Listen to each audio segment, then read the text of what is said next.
Let's start off in Sudan, where mediators say the military and civilian political parties have reached a deal to ease the political unrest.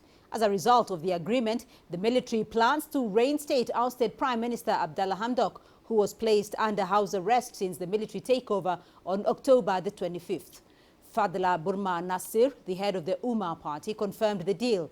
In it, Hamdok will form an independent cabinet of technocrats, and all political detainees will also be released.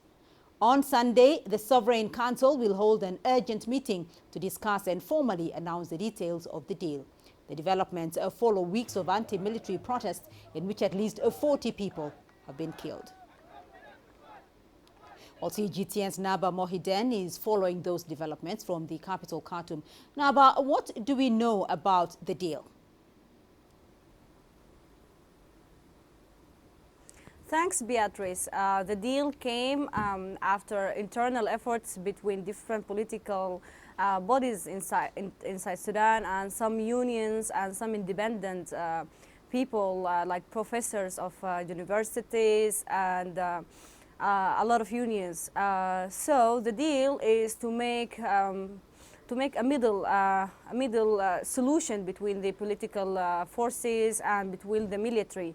And the deal also said all of the political detainees will be released and Hamdok will appoint a government out of technocrats, and a meeting will be held after this declaration to appoint Hamdok formally.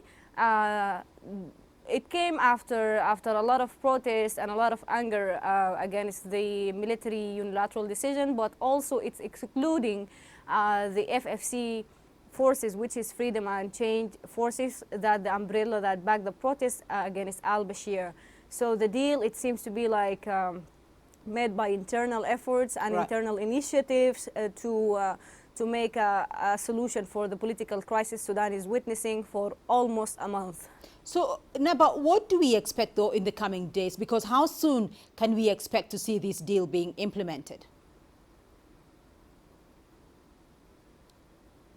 Actually, people and observers also expecting more turmoil and more complications because the deal, it seems to be like came suddenly after a lot of promises by the military saying that they will release Hamdok and they will reinstate the constitutional draft. So it's not clear the background of the deal itself, and at the same time the Freedom and Change Alliance is calling for more protests because as I said, it's excluded out of the political scene.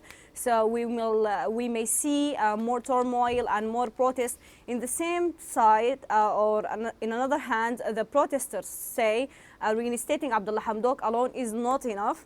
It was one of the demands, but it's not the solo demand by the pro-democracy groups, especially after the killing of 40 protesters in the past protests since the military took over the power.